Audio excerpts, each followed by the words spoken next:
आज की वीडियो में हम रिव्यू करेंगे लिक्विमोली की तरफ से आने वाला सैराटेक, जो कि अपना made in Germany oil additive होने वाला है। प्राइस की बात करें तो लगभग 2000 रुपीज का आपको देखने को मिल जाएगा। पेट्रोल और डीजल दोनों कार्स के साथ हम इसको यूज कर सकते हैं।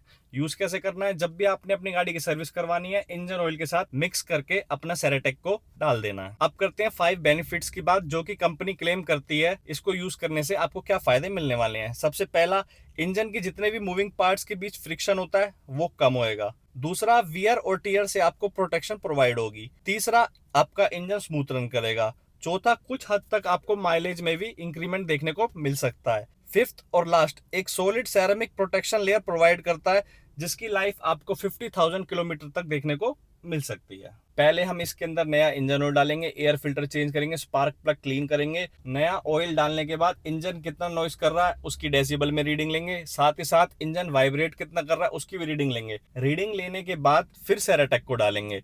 सैराटेक डालने के बाद 500 से 600 किलोमीटर ड्राइव करेंगे, ताकि हमारे इंजन के जो भी पार्ट्स हैं, जो कोटिंग होनी है, वो 500 से 600 किलोमीटर के अंदर हो जाएगी। तो उसके बाद रिजल्ट चेक करेंगे, बिफोर और आफ्टर क्या डिफरेंस देखने को मिलने वाला है। सैराटेक यूज करने से पहले हम अपनी गाड़ी में लिक्विमोली का ही इंजन फ्लश यूज करने वाले हैं। ये 150 ml पहले का बचा हुआ है मेरा।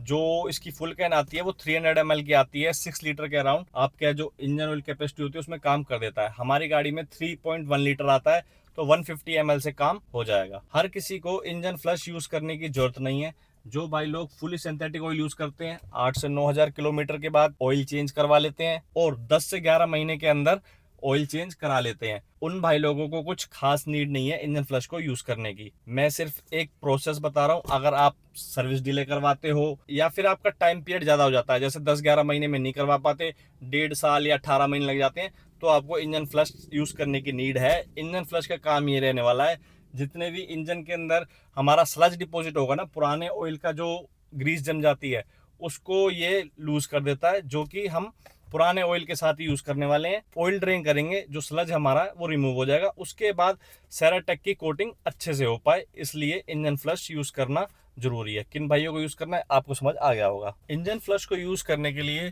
पहले आपका इंजन ऑयल है थोड़ा सा वार्म होना चाहिए। आप देख सकते हो सी, कूल और हॉट के बीचों बीच होना चाहिए, ठीक है। इस टाइम पे हम इंजन फ्लश को डालेंगे और 10 मिनट आइडल पे गाड़ी स्टार्ट रहने देंगे। एसी वगैरह सब बंद रहने देंगे और गाड़ी आइडल पे स्टार्ट रहेगी। और उसके बाद अपना जो ऑयल है वो ड्रेन कर लेंगे और नया ऑयल पोर कर देंगे नए फिल्टर के साथ।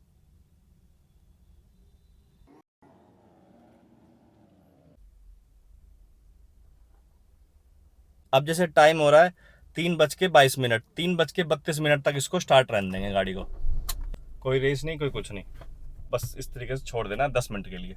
ये भाई आपके 9 मिनट्स कंप्लीट हो चुके हैं। 3:32 पे गाड़ी बंद कर देंगे। ये अपनी गाड़ी ऑफ कर दी, ठीक है। 10 मिनट पूरे हो चुके हैं। इंजन फ्लश का जो प्रोसेस था पूरा हो चुका है।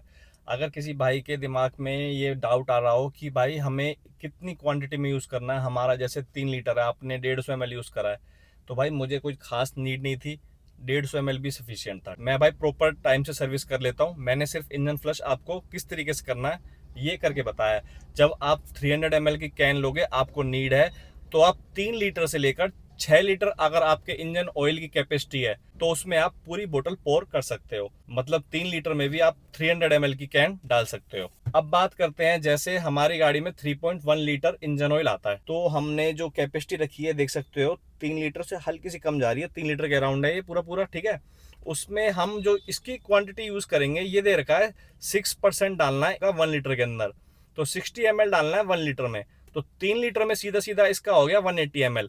हम पूरी बोतल यूज नहीं करेंगे, सिर्फ 180 ml इस बोतल का यूज करने वाले हैं। करते हैं ऑयल ड्रेन और डालते हैं अपना नया ऑयल।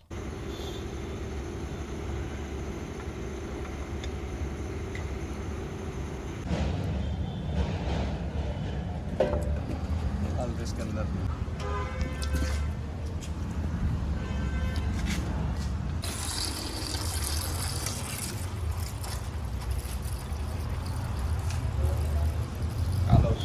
लाल पड़ रहा है।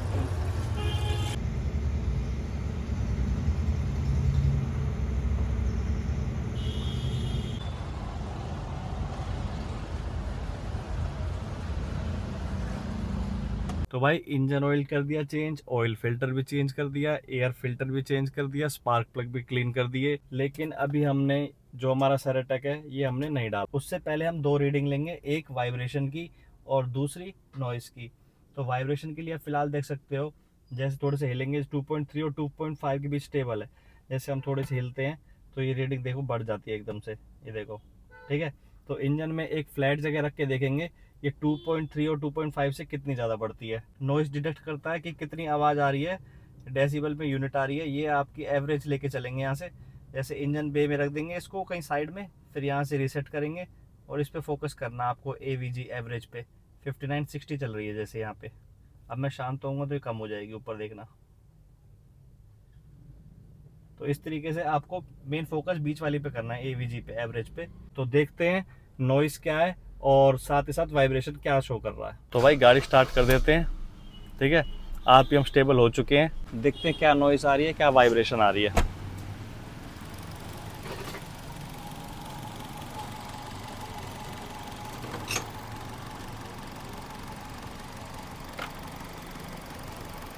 पहले वाइब्रेशन लेके चलते हैं।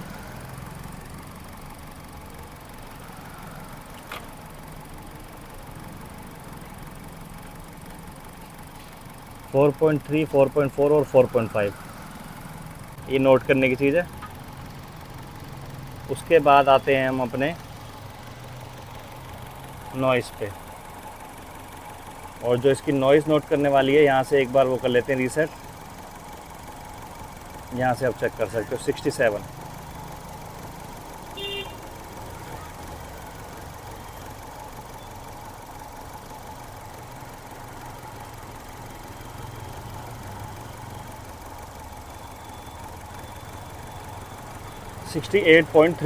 ठीक है, फिलहाल जो हमारे इंजन से नॉइस आ रही है 68.3 आइडियल कंडीशन में, AC ऑन नहीं है। ठीक है, ये रिजल्ट है आपका नया इंजन ऑयल चेंज करने और सर्विस करने के बाद का। तो भाई लोग अब बारी आती है अपने सेरेटेक की। तो फिर डालते हैं 180 ml के अराउंड। डालने से पहले एक बार अच्छे से शेक कर लेना है।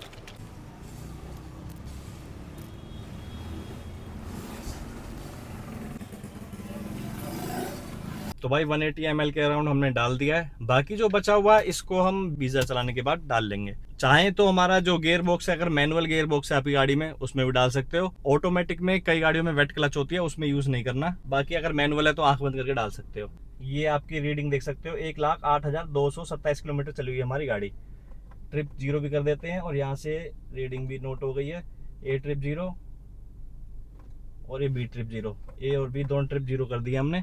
लगभग 500 से 600 किलोमीटर चलाते हैं, फिर देखते हैं क्या ये कोटिंग करता है और कितनी वाइब्रेशन और कितनी साउंड में कमी देखने को मिलती है। तो भाई मिलते हैं आपसे 500-600 किलोमीटर गाड़ी ड्राइव करने के बाद। तो भाई लोग अब आप चेक कर सकते हो, हमने अपनी गाड़ी जब आपको पहले रीडिंग दिखाई थी 1,08,000 कुछ थी, अब 1,09,000 हो चुकी है।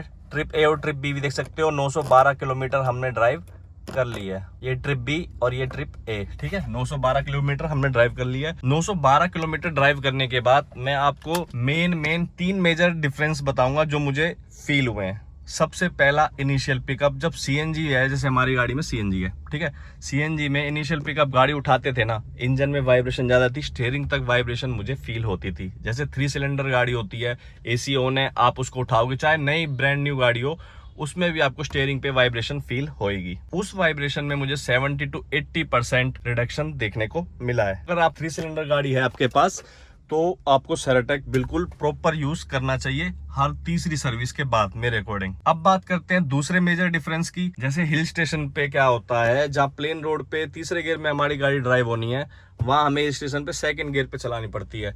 लेकिन सेरेटेक को यूज करने के बाद, मैंने जब हिल स्टेशन पे चलाई है गाड़ी, मैं ऋषिकेश और वहां शिवपुरी की साइड गया था, जो हिल्स वाला एरिया है, तो वहां पे मैंने देखा कि जो आपके गियर्स थे उसमें मुझे ज्यादा चेंजेस नहीं करने पड़ रहे थे, कभी सेकंड कभी थर्ड। अगर गाड़ी की रीडिंग की बात करें 1,08,000 है, मैंने 25,000 पे ली थी सेकंड हैंड। ये लगभग 80,000 के अराउंड मैंने ये गाड़ी चला रखी है और हिल स्टेशन पे काफी चला रखी है। आज तक ये वाली परफॉर्मेंस मुझे फील नहीं हुई। पहले क्या होता था, गियर चेंजेस करने पड़ते थे, अब बिल्कुल ये तीसरे में भी स्मूथ चल रही थी, दूसरे में भी स्मूथ चल रही थी, ऐसा नहीं था कि दब रही थी।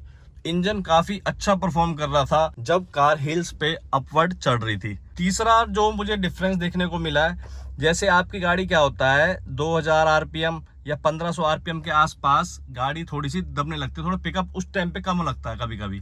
तो उस पिकअप में थोड़ा सा इंक्रीमेंट मुझे देखने को मिला है। जैसे आप 80-90 पे चला रहे हो ना, तो थोड़ा सा उस टाइम पे जो हमारी कार है रेस को जल्दी से जल्दी कवर कर रही थी। मतलब ये कह सकते हो 70 to 80 या 90 की स्पीड पे एक्सेलरेशन काफी अच्छा काम कर रहा था। ये 3 पॉइंट ऐसे हैं जो मेरे को बिल्कुल फील हुए हैं। बात करें माइलेज की, तो भाई मैं माइलेज में क्लियर बताना चाहूंगा। जैसे मैंने बताया गाड़ी पेट्रोल पर सीएनजी दोनों में रन करी है, तो मैं आपको इस चीज का आइडिया अभी नहीं दे सकता कि भाई इसकी माइलेज में क्या डिफरेंस देखने को मिला है। या तो मैंने ये प्रॉपर पेट्रोल पे चलाई होती या प्रॉपर सीएनजी पे चलाई होती, एवरेज मेजर करी होती, तो मैं आपको इस चीज को शेयर कर सकता था। लेकिन गाड़ी की परफॉर्मेंस वाइज देखा जाए तो कह सकते हैं 1-2 किलोमीटर बढ़ने के चांसेस हैं, पर इस चीज को मैं गारंटेड नहीं कह सकता। लेकिन जो पहले के 3 पॉइंट है वो मुझे बिल्कुल डेफिनेटली फील हुए हैं। उस हिसाब से आप वो चेक करते हैं कि इंजन में जो हमारी नॉइस और वाइब्रेशन है उसमें कितना रिडक्शन देखने को मिला है। करते हैं अपनी गाड़ी स्टार्ट, एक बार इसके आरपीएम स्टेबल होने देते हैं। वैसे स्टेबल ही है, गाड़ी स्टार्ट ही थी। तो अब आपको बाहर जाके इसके डिफरेंस दिखाते हैं कि कितना आरपीएम और वाइब्रेशन में फर्क आया है। स्टाफ देखने को मिला है 3.8 तक जा रही है, 3.9 तक जा रही है, 4.0 जा रही है। लेकिन पहले इतनी नहीं जा रही थी, पहले 4.2 से लेकर 4.5 तक थी। अब इसमें कुछ वाइब्रेशन कम हुई है। करते हैं साउंड चेक। साउंड कितनी रिड्यूस हुई है, पहले थी 68.3, यहाँ से करते हैं रीसेट। आप यहाँ चेक कर सकते हो 65.7, 65, 66, 65, 66, 65, 66। एक बार फिर से रीसेट कर देता हूँ।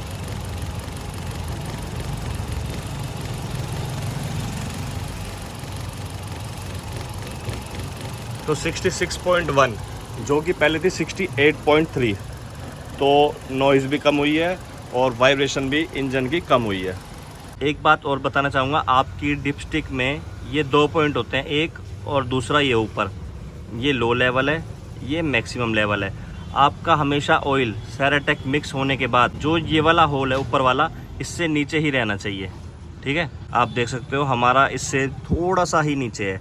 मैं जब भी इसकी सर्विस खुद से करता हूँ, मैं हमेशा बस इतना ही छोड़ता हूँ कि ये वाला ऑयल फिल ना हो, हमेशा ऑयल उससे नीचे रहे। ठीक है, आप जैसे हमारा 3.1 है, मैं अपनी गाड़ी में 3.3 लीटर के अराउंड ही इसमें ऑयल फिल करता हूँ इस गेज के हिसाब से। तो आप कह सकते हो कि आपका पूरा ऑयल फिल होने के बाद भी इतना स्पेस रह जाता है कि 3 लीटर की गाड़ी है जैसे हमारी, तो इसमें 150-180 ml और ऊपर से हम डाल सकते हैं। कोई इसमें दिक्कत वाली बात नहीं है। बस डिपस्टिक का मैक्सिमम वाला होल है, उससे आपका लेवल नीचे ही रहना चाहिए। तो भाई मेरी तरफ से ये लिक्विमोली का सेराटेक बिल्कुल रिकमेंडेड है आपको। डेफिनेटली यूज करने के बाद इंजन की परफॉर्मेंस में, साउंड में, वाइब्रेशन में फर्क देखने को मिलने वाला है। और जिन भाई लोगों की 3 सिलेंडर कार है वो तो भाई डेफिनेटली यूज करें, काफी अच्छा रिस्पॉन्स आपको मिलने वाला है इसके साथ। और बात करें क्वांटिटी की, 60 ml पर लीटर के अकॉर्डिंग अपनी गाड़ी में इसको डाल सकते हैं। जो बचेगा उसको नेक्स्ट सर्विस पे हम फिल कर देंगे। एक छोटी सी एडवाइस और रहेगी, जो इसका सेरेमिक बॉन्ड बनता है उसके लिए अगर आप पहले इंजन फ्लश कर लें तो ज़्यादा बेटर रिजल्ट आपको देखने को मिल सकता है। अगर आपके इंजन में कहीं पे भी स्लज जमा है तो वहां पे ये प्रोटेक्शन लेयर अपनी नहीं बना पाएगा। भाई लोगों से एक छोटी सी रिक्वेस्ट और है, अगर कोई भी इस लिक्विमोली के सेराटेक या फिर लिक्विमोली के इंजन फ्लश को बाय करना चाहता है तो उनका लिंक डिस्क्रिप्शन में मिल जाएगा, प्लीज वहां से बाय करना। इस वीडियो में इतना ही, मिलते हैं भाई लोगों से नेक्स्ट वीडियो में।